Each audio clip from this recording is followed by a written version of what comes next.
The year was 2081, and everyone was finally equal. They weren't only equal before God and the law, you see. They were equal every which way. Nobody was smarter than anybody else. Nobody was better looking than anybody else. Nobody was stronger or quicker than anybody else. And all this equality was due to the 211th, 212th, and 213th Amendments to the Constitution, and to the unceasing vigilance of the United States Handicapper General. The strong wore weights to make them weaker. The intelligent wore earpieces that kept them from taking unfair advantage of their brains. Even the beautiful sometimes wore masks in situations where their beauty might simply be too distracting. It was the golden age of equality. Some things about living still weren't quite right, though. April, for instance, continued to drive people crazy by not quite being springtime. And it was in that clammy month that the HG men came to take George and Hazel Bergeron's son, Harrison, away.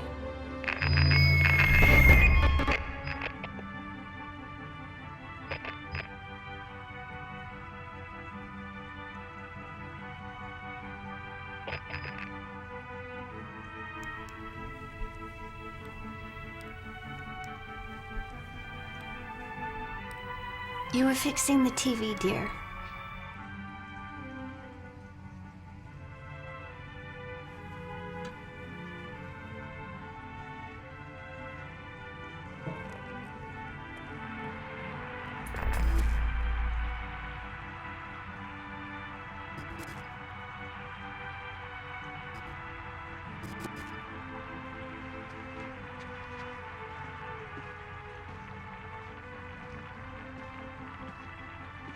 I bet that was a real pretty dance, that dance she just did.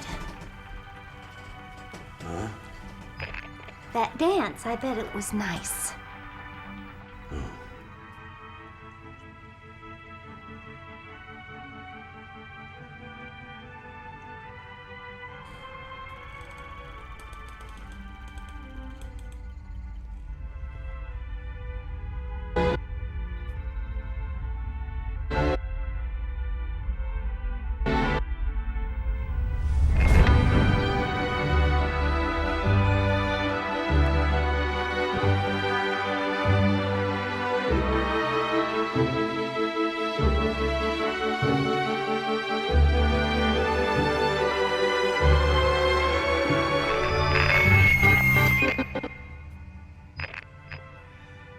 Ooh, what was it this time?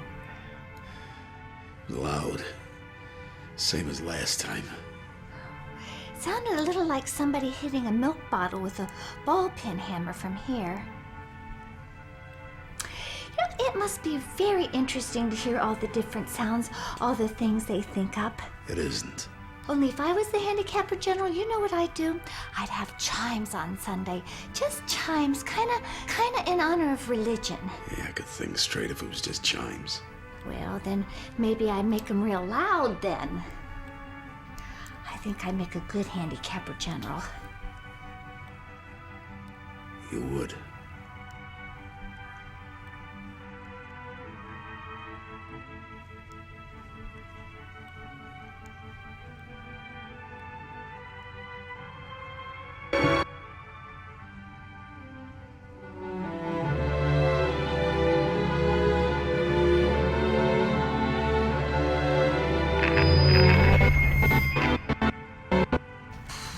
Boy, that one was a doozy, wasn't it?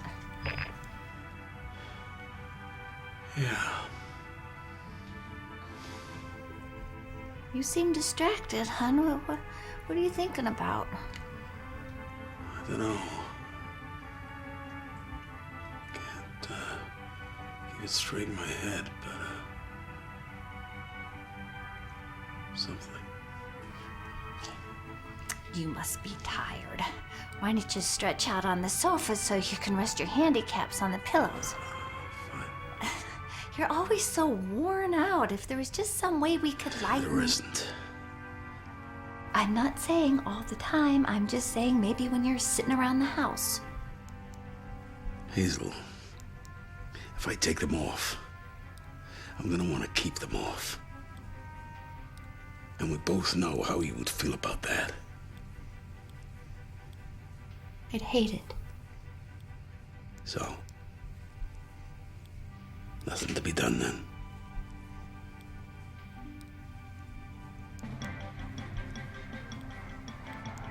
We interrupt our broadcast of the National Ballet's Sleeping Beauty for important breaking news. No, I don't understand why they'd interrupt such a nice ballet just to tell us the same old news. Well, what does it matter if they're just showing the same old ballet?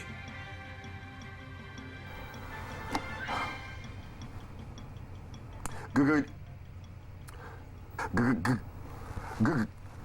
evening. We've just received a warning from the handicap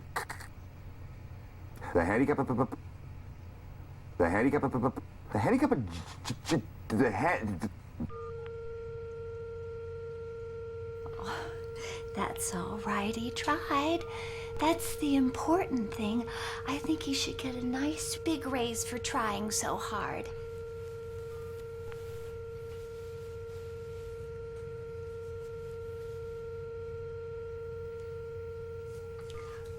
Well, I think I'll get started with the dishes.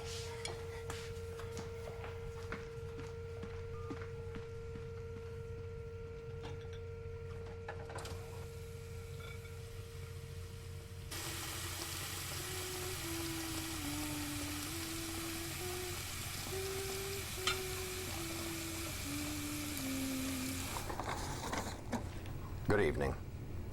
We've just received warning from the Office of the Handicapper General that suspected anarchist Harrison Bergeron has escaped from custody. Arrested 6 years ago for propagandist vandalism, broadcast piracy, refusal to report for his quarterly handicapping evaluations, and for the blatant removal of his handicaps in a public place, Mr. Bergeron had been awaiting trial in a maximum security prison here in Washington, D.C., when he miraculously disappeared from his cell earlier this evening. Please be advised that Bergeron is a genius and an athlete, is under-handicapped, and is considered to be extremely dangerous.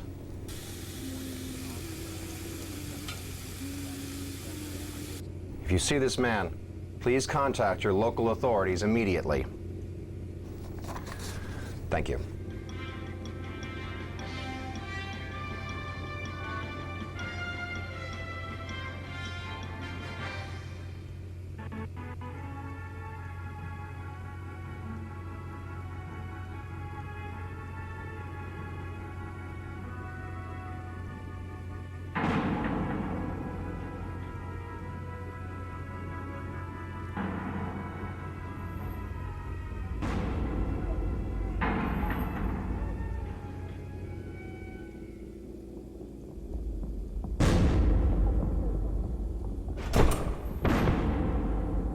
Harrison.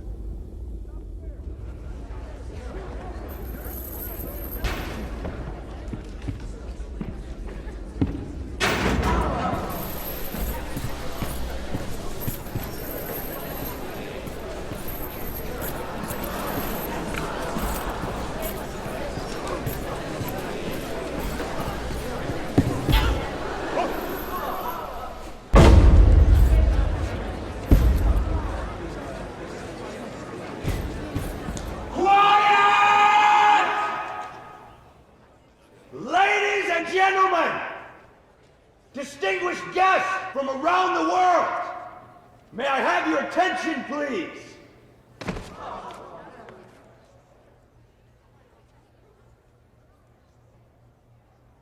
There's a bomb beneath this theater, and there's a detonator in my hand. So, I strongly suggest that you remain in your seats.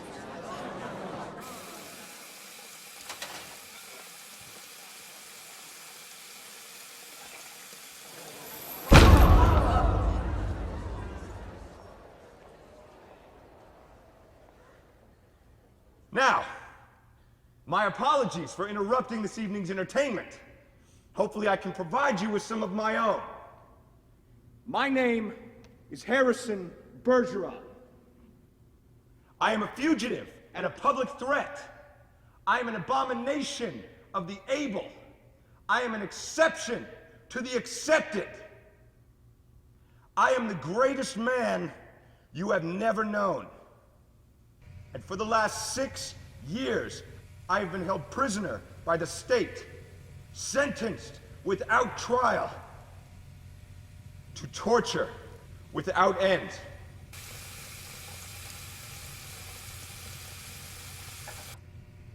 They had hoped to destroy in me any trace of the extraordinary. And in time, I came to share that hope. But the extraordinary, it seems, was simply out of their reach. So now I stand before you today, beaten, hobbled, and sickened, but sadly, not broken. And I say to you that if it is greatness we must destroy, then let us drag our enemy out of the darkness where it has been hiding. Let us shine a light so that at last all the world can see.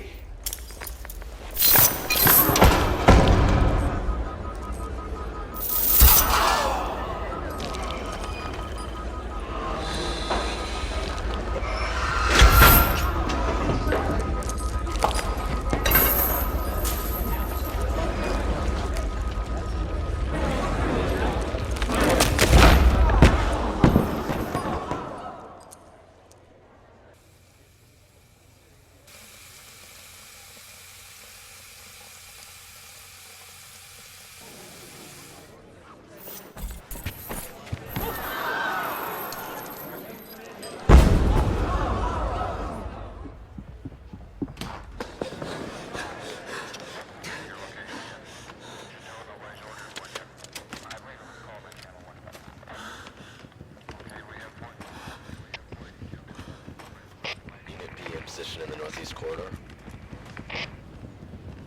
Units A and D in position on the northwest stairwell.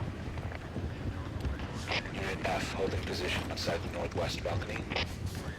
Unit C approaching the catwalk. Copy that. Unit E, what's your status? Stand by.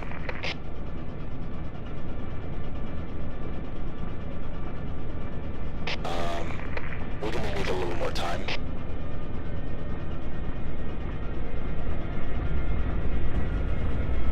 And now, for my next trick, I'm gonna need a volunteer. No one? Come now.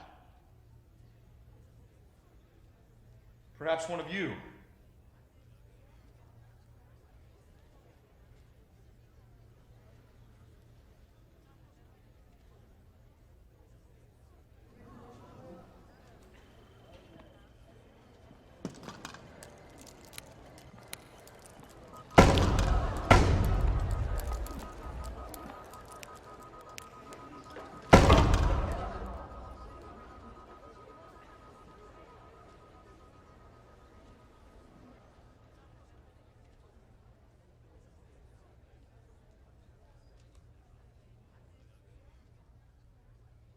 Music.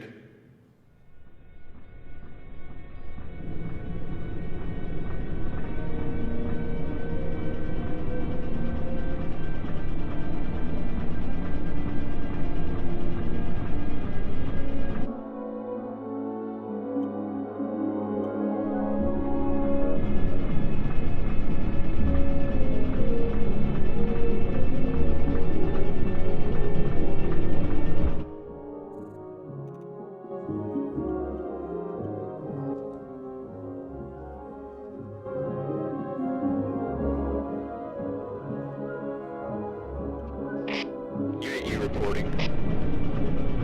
The bomb has been disarmed. Repeat, the bomb has been disarmed.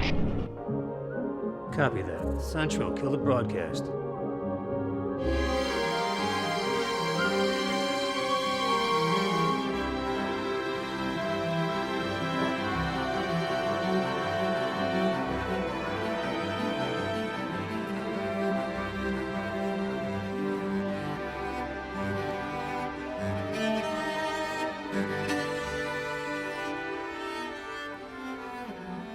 Enough. Just you.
This is Central. Confirmed we are broadcast dark. You are cleared to proceed. Copy that. All units, stand by for entry.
That one sounded kind of like a gunshot.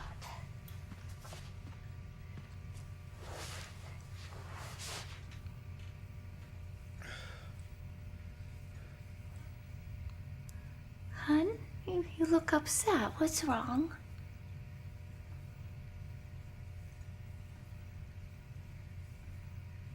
I don't know.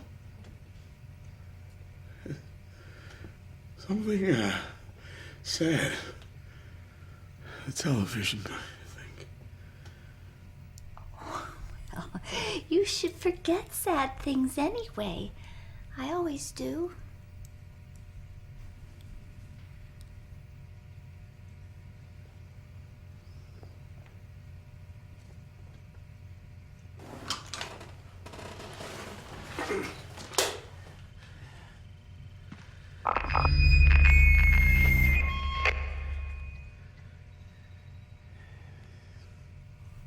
Gee, I could tell that one was a doozy. You can say that again.